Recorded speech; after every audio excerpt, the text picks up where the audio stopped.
Hey guys, welcome to the next tutorial for ethical hacking and penetration testing. So in this tutorial we will start with configuring our Kali Linux and Windows 7. So Windows 7 is almost started and this is our Kali Linux. This is the recovery mode. If due to some reason you have done some mistake and your Kali Linux is not working, then you can go ahead and choose the recovery mode, but I will be choosing this right now, and I'll just go ahead and maximize it to show you how it looks like.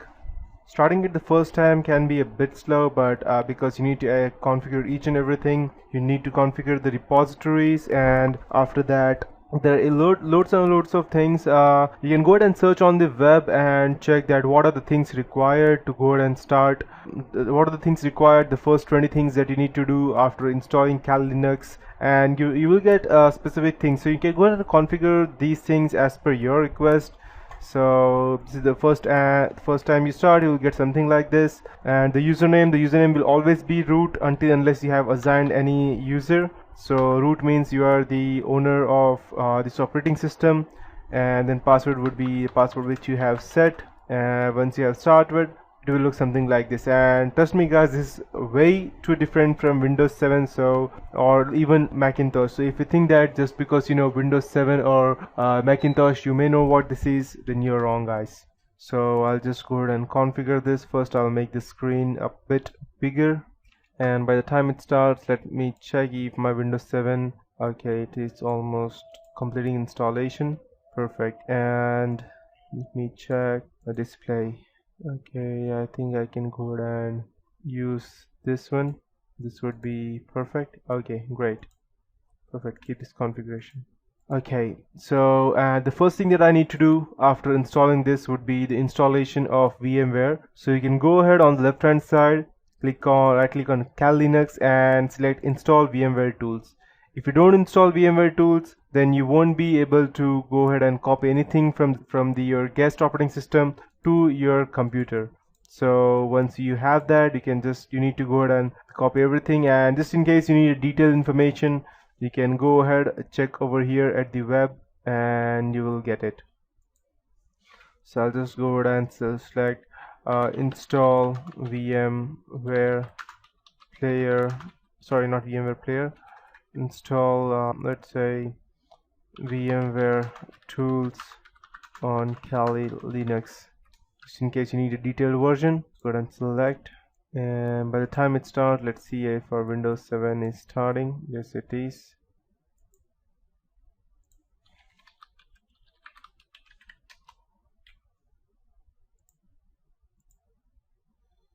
And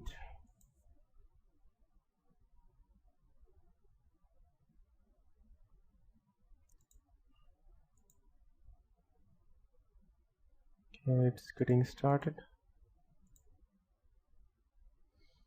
Okay, so as you can see that you need to type API. Once you have over here, you can go ahead and just go into the specific thing and need to install that. So I'll just go to my directory. I'll just go ahead and open it. Let me check what we have inside the CD-ROM.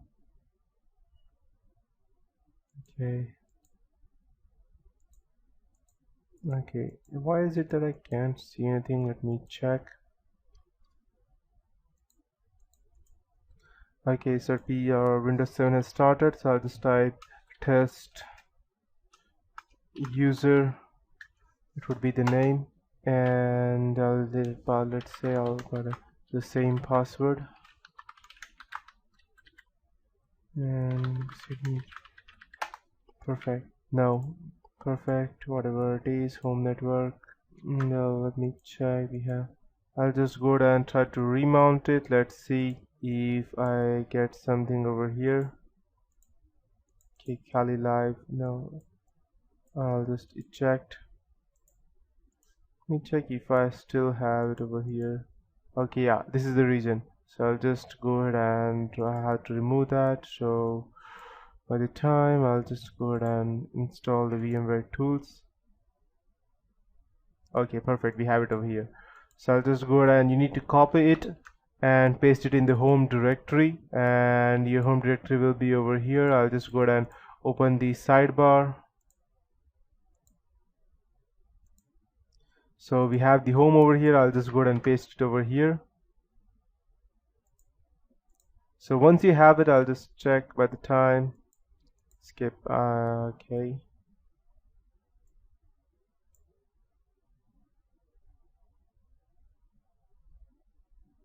Okay, perfect.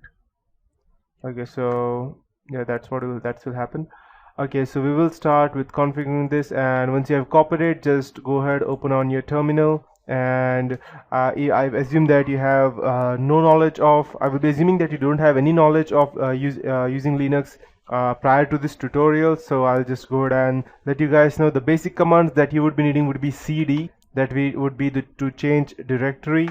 The next thing would be ls, that would be to view everything or in which directory you are. If you were to go ahead and type control z, that means to break you out of that specific loop, and cancel. Perfect. Okay. And if you have, let's say, cp, that means to copy any specific thing. So I'll go ahead and check where I am like right now. So ls, that means I am on desktop, I am inside home. And if you get pwd, that means it will show you where you are. Root means you are at your home. So I'll just go ahead and type chmod plus x and vmware. Perfect. And yeah, I think my Windows 7 has started. Okay, perfect. So before let me just go ahead and change its resolution. Okay, let's be the same. Okay, perfect. I'll just shut this down, and just before I go ahead and close this, make sure that you go ahead and turn off the Windows Defender, because we don't want that open. If you actually keep it open, then it would be something that we would need to go ahead and close it down. Okay, it's already disabled by default. Fine, no problem. Okay, never mind, it's already closed. So I'll just go ahead and shut this down, since as of now we won't be needing that. We need to go ahead and configure our Kali Linux. Okay, so back to Kali. I'll just go ahead and what I did over here, chmod, that means take control of take root permissions to go ahead and modify or access this VMware tools. And now I'll type tar-xf space Vmware tools. That means it will go ahead and extract the tar file that is specific code that we need to use. And by the time it goes and installs, let's close our Windows 7. Perfect. And as you can go ahead and see, it has already went ahead and extracted this specific zip file, and tar-gz means a zip file. So if you go ahead and see, this is your original version, and this is actually installed, so actually extracted. And now we need to go ahead and install that. So I need to go ahead and through that specific directory, cd and vmware. Okay, let me check. Okay, we have VMware tools distribution, and now I need to go ahead and extract that. So let me check by ls. We have these files. So this specific file that we have over here ending with pl, that is a Perl file, and it is similar to the one that we have in Windows, such as .exe file. That means it's similar to that. So that means it's an executable file, and since I have the root permissions, I will be able to execute that. So I'll just type /vmware. That means it will go and install that, and I'll hit enter, and it will ask me, just go ahead and hit enter everything, and it will go ahead and install each and everything over here. So yes, no, yes, whatever it asks you, just go ahead and keep hitting enter. Doesn't matter what it's asking, because it will straight away go ahead and install all the necessary things. And to change it, no. Okay, instead of the running, please enter that the files running from not compiling modules for some reason. The distribution, okay. No. It will take a bit of time for it to go ahead and get installed, and perfect. So it's been installed right now, and I'll just go ahead and type exit, and I won't be needing these VMware tools. I'll go ahead and delete both of them. And yes, and I need to go ahead and get the latest updates, but before I do, since I have installed VMware, I need to reboot. So I'll just go ahead and type reboot, and it will go ahead and reboot itself. So Yeah, that's how this looks like. So that is it for the configuration of VM Kali Linux, and in the next tutorial I'll be going out in detail and explaining it to you as to what else we need to do after the installation of VMware tools, and how we need to go ahead and configure the scripts to go ahead and start using Kali Linux.